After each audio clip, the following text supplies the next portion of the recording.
പരിശുദ്ധ പിതാവ് ഫ്രാൻസിസ് മാർപ്പാപ്പയുടെ നിര്യാണത്തിലെ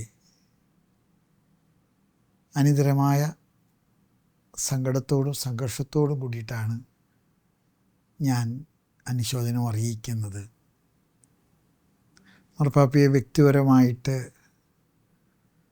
3 പ്രാവശ്യം മേജർ ആർച്ച് ബിഷപ്പ് എന്ന നിലയ്ക്ക് എനിക്ക് കാണാൻ കഴിഞ്ഞിട്ടുണ്ട്.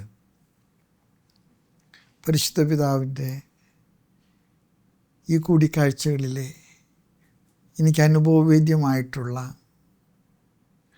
ചില വികാരങ്ങൾ നിങ്ങളുമായിട്ട് പങ്കുവയ്ക്കാനാണ് ഞാൻ പരിശ്രമിക്കുന്നത്. പരിശുദ്ധ പിതാവ് ചേർത്ത് പിടിക്കുന്നൊരു മനുഷ്യനാണ്. ഞാൻ കണ്ടപ്പോഴൊക്കെ തന്നെ മാർപ്പാപ്പ കൈപിടിച്ച് നമ്മളെ മാർപ്പാപ്പയുടെ അടുത്തുള്ള കസേരയിൽ കൊണ്ടുപോയി ഇരുത്തി ഒരകൽച്ച തോന്നാത്ത വിധത്തിൽ നമ്മളും മാർപ്പാപ്പയും സ്വന്തമാണ്, കുടുംബക്കാരാണ്, സഹോദരന്മാരാണ്. ഇതെനിക്ക് തോന്നുന്ന എൻ്റെ മാത്രം അനുഭവമല്ല. മാർപ്പാപ്പയുടെ ഒരു വലിയ പ്രത്യേകതയാണ് എല്ലാവരെയും ചേർത്ത് പിടിക്കുക, എല്ലാവരെയും കരം കൊടുത്ത് കരുത്തു പകരുക. മാർപ്പാപ്പയുടെ ഒരു വലിയ പ്രത്യേകത തലകൊണ്ട് സംസാരിക്കുന്നതിനേക്കാൾ ഹൃദയം കൊണ്ട് സംസാരിക്കുന്ന ഒരു ശൈലി മാർപ്പാപ്പയ്ക്കുണ്ട്. നിങ്ങൾ മാർപ്പാപ്പയുടെ ഏത് പ്രസംഗം ശ്രദ്ധിച്ചാലും കാണാം, മാർപ്പാപ്പ സംസാരിക്കുന്നത് ഹൃദയത്തിൻ്റെ ഭാഷയിലാണ്. മാർപ്പാപ്പയുടെ ഏറ്റവും ഇഷ്ടപ്പെട്ട പ്രമേയങ്ങൾ ധൂർത്തപുത്രൻ്റെ കഥയുടെ വ്യാഖ്യാനങ്ങളാണ്. അകന്നു നിൽക്കുന്നവരെ, ദൂരം പാലിക്കുന്നവരെ, അങ്ങനെയുള്ളവരൊക്കെ ചേർത്ത് പിടിക്കാൻ ചിലപ്പോൾ വളരെ നന്നായിട്ട് ക്രൈസ്തവ ജീവിതം നയിക്കുന്ന ആളുകൾക്ക് മാർപ്പാപ്പയുടെ നിലപാട് കാണുമ്പോൾ തോന്നും, നമ്മളൊക്കെ നന്നായിട്ട് വളരെ ക്രൈസ്തവ വിശ്വാസത്തെ സാക്ഷ്യത്തിൽ ജീവിച്ചിട്ട് മാർപ്പാപ്പ കൂടുതലും പരിഗണന കൊടുക്കുന്നത് ധൂർത്തപുത്രന്മാർക്കാണ്. മാർപ്പാപ്പ അതുകൊണ്ട് തന്നെ പെസഹ വ്യാഴാഴ്ച കാലെഴുകാൻ പോയത് ജയിലിലേക്കാണ്. ആ മാർപ്പാപ്പ പോയ ജയില് റോമിൻ്റെ ചരിത്രത്തിലെ ഏറ്റവും മോശമായിട്ടുള്ള ക്രിമിനൽ ആക്ടിവിറ്റി ചെയ്ത, ഒരിക്കലും പുറത്ത് വിടാൻ സാധ്യതയില്ലാത്ത ആളുകളുടെ അടുത്തേക്കാണ്. പക്ഷെ മാർപ്പാപ്പ അവരുടെ കാല് കഴുകുന്നതിൽ മാർപ്പാപ്പയ്ക്കൊരു വാത്സല്യം ഉണ്ടായിരുന്നു. മാർപ്പാപ്പ ഒരു പ്രവാസി കുടുംബത്തിൽ നിന്നാണ് വന്നതെന്ന് ഞാൻ സൂചിപ്പിച്ചു. ഒരു കുടുംബം സ്വന്തം നാട്ടിൽ നിന്ന് വേര് പറയ്ക്കപ്പെട്ട് ഒരു പുതിയ സ്ഥലത്ത് ചെന്ന് വേര് പിടിക്കാൻ എന്തുമാത്രം കഷ്ടപ്പാടുകളുണ്ടെന്ന് മാർപ്പാപ്പയ്ക്ക് നല്ല പോലെ സ്വന്തം കുടുംബത്തിൻ്റെ ചരിത്രത്തിൽ അറിയാം. അതുകൊണ്ട് നാട് വിട്ടവരോടും പ്രവാസികളോടും മാർപ്പാപ്പയ്ക്ക് അനിതര സാധാരണമായിട്ടുള്ള ഇഷ്ടമുണ്ട്. മേജർ ആർച്ച് ബിഷപ്പായിട്ട് മെയ് 13 മാർപ്പാപ്പയെ കണ്ടപ്പോൾ മാർപ്പാപ്പ ആദ്യമായിട്ട് ഞങ്ങൾ സീനിയർ ബിഷപ്സ് പെർമനൻറ്റ് സിനഡ് മെമ്പേഴ്സിനോട് എന്നോടും പറഞ്ഞത്, നിങ്ങൾക്ക് 5 ലക്ഷം പേര് ഗൾഫിലുണ്ട്, നിങ്ങൾ അങ്ങോട്ട് പോകണം, അവരുടെ അജപാലന ശുശ്രൂഷ നിങ്ങൾ ഏറ്റെടുക്കണം. ഇതൊരു തർക്ക വിഷയമായിരിക്കാം, പക്ഷെ മാർപ്പാപ്പയ്ക്ക് ആ തർക്ക വിഷയത്തിൽ നമുക്ക് അനുകൂലമായിട്ട് സംസാരിക്കാനാണ് ഇഷ്ടം. നിങ്ങളവിടെ ഇടയന്മാരാണ്, അവരുടെ കാര്യങ്ങൾ നിങ്ങൾ നോക്കണം. നമുക്ക് ഇന്ത്യ മുഴുവനും അധികാരം നൽകിയ ഒരു രൂപതയാണ് ശംഷാബാദ് രൂപത.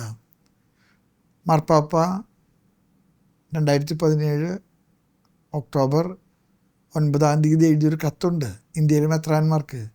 ആ കത്തിൽ പറയുന്നത്, മാമുദീസ സ്വീകരിച്ച എല്ലാവരുടെയും ഉത്തരവാദിത്വമാണ് മിഷൻ പ്രവർത്തനം നടത്തുക. അത് റീത്തിൻ്റെ പേരിലോ അതിർത്തിയുടെ പേരിലോ നിങ്ങൾ ആരും തടസ്സപ്പെടുത്തരുത്. എല്ലാവരോടും സുവിശേഷം അറിയിക്കാൻ നിങ്ങൾ നെഗറ്റീവ് കോമ്പറ്റീഷൻ ഉപേക്ഷിച്ചിട്ട് പോസിറ്റീവ് കോമ്പറ്റീഷനിൽ നിങ്ങൾ പരിശ്രമിക്കണം. സർഗാത്മകമായിട്ട് നിങ്ങൾ പരിശ്രമിക്കണം. മാർപ്പാപ്പ വന്നതിന് ശേഷം ഈ റോമിലെ പ്രവാസികൾ, അവർക്ക് ടോയ്ലറ്റിന് സൗകര്യമില്ല, അവർക്ക് കുളിക്കാൻ സൗകര്യമില്ല. വത്തിക്കാൻ്റെ സൗകര്യങ്ങൾ അവർക്ക് വേണ്ടി തുറന്നു കൊടുത്തപ്പോൾ പലരും വിമർശിച്ചു. മാർപ്പാപ്പ പറഞ്ഞു, ഞാൻ അവർക്ക് അങ്ങനെ ഒരു അവസരം കൊടുത്തതിൽ നിങ്ങൾ ആരും അസ്വസ്ഥപ്പെടേണ്ട. ഇവിടെയുള്ളതെല്ലാം അവരുടേതും കൂടിയതാണ്. അത് ഒരു വ്യത്യസ്ത ചിന്തയാണ്. അവർ മാറ്റി നിർത്തുന്ന ഒരു സമൂഹം പൂർണ്ണമല്ല. ധൂർത്തപുത്രൻ്റെ മൂത്ത മകൻ ധൂർത്തപുത്രൻ വന്നപ്പോൾ തർക്കിച്ചപ്പോൾ അപ്പം പറഞ്ഞു, എടാ നീ എന്തിനാ തർക്കിക്കുന്നേ, എല്ലാം നമ്മുടേതല്ലേ. മാർപ്പാപ്പ ഈ നമ്മുടേതെന്ന വാക്കിനെ ഒരുപാട് അർത്ഥം കൊടുക്കുന്നുണ്ട്. അതുകൊണ്ട് വിശ്വാസത്തിൽ വ്യത്യസ്തമായിട്ടുള്ളവരാണെങ്കിലും ആചാരമര്യാദകളിലെ വ്യത്യസ്ത പുലർത്തുന്നവരാണെങ്കിലും നമ്മളൊരു കുടുംബമാണ്, ഒരു ദൈവത്തിൻ്റെ മക്കളാണ്. മാർപ്പാപ്പ പ്രകൃതിയോട് കാണിക്കുന്ന സ്നേഹം വളരെ വലുതാണ്. ലൗദാത്തോ സി എന്നുള്ള മാർപ്പാപ്പയുടെ ചാക്രിക ലേഖനം തന്നെ ഈ പ്രകൃതി നമ്മുടെ പൊതുഭവനമാണ്. അതിനെ സൂക്ഷ്മതയോടും ജാഗ്രതയോടും കൂടെ സൂക്ഷിക്കാൻ നമുക്ക് ഉത്തരവാദിത്വമുണ്ട്. അതിനെ ദുരുപയോഗിക്കരുത്. ഫ്രത്തെല്ലി തൂത്തി എന്ന മാർപ്പാപ്പയുടെ ചാക്രിക ലേഖനം എല്ലാവരും ഒരപ്പൻ്റെ മക്കളാണ്, ഒരു കുടുംബമാണ്, ഒരു സഹോദരങ്ങളാണ്.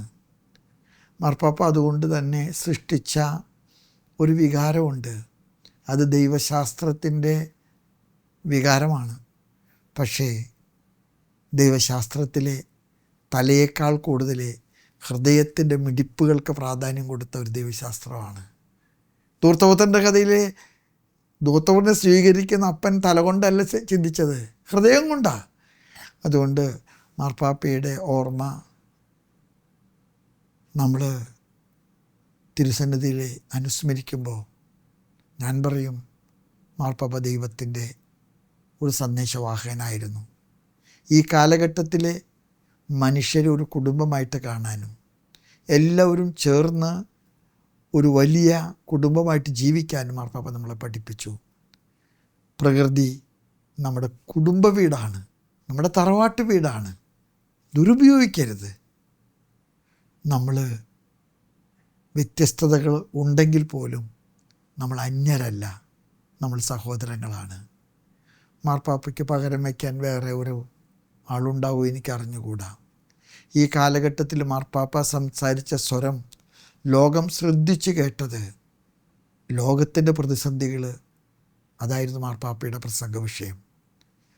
ലോകത്തെ എങ്ങനെയാണ് ഒരു കുടുംബമാക്കാൻ പറ്റുക, ഈ പ്രകൃതിയെ എങ്ങനെയാണ് നമ്മുടെ കുടുംബ വീടാക്കാൻ നമുക്ക് സാധിക്കുക, എല്ലാവരും കരം കോർത്തുകൊണ്ട് എങ്ങനെയാണ് ദൈവത്തിൻ്റെ പക്കലേക്ക് നമുക്ക് തീർത്ഥാടനം ചെയ്യാൻ പറ്റുക. മാർപ്പാപ്പയുടെ ഓർമ്മയ്ക്ക് മുമ്പിലെ ഏറെ തീവ്രമായ വികാരവായ്പോടും സ്നേഹത്തോടും ആദരവോടും കൂടെ ആദരാഞ്ജലികൾ അർപ്പിക്കുന്നു. മാർപ്പാപ്പ സ്വർഗത്തിലെ നമുക്ക് മധ്യസ്ഥനാകട്ടെ എന്ന് പ്രാർത്ഥിക്കുന്നു. മലബാർ സഭയുടെ പൊതുവായി ഒരു സമൂഹമെന്ന നിലയ്ക്ക് അനുശോചനം ഞാൻ അറിയിക്കുന്നു. മാർപ്പാപ്പയുടെ കബറടക്കം കഴിയുന്നത് വരെ എല്ലാവരും ആഘോഷങ്ങൾ, ആർഭാടങ്ങളൊക്കെ ഒഴിവാക്കി അനുശോചനത്തിൻ്റേതായിട്ടുള്ള ഒരന്തരീക്ഷത്തിൽ മാർപ്പാപ്പയ്ക്ക് സ്വർഗയാത്രയ്ക്ക് വേണ്ട സജ്ജീകരണങ്ങൾ ചെയ്യണമെന്ന് അപേക്ഷിക്കുന്നു. നന്ദി.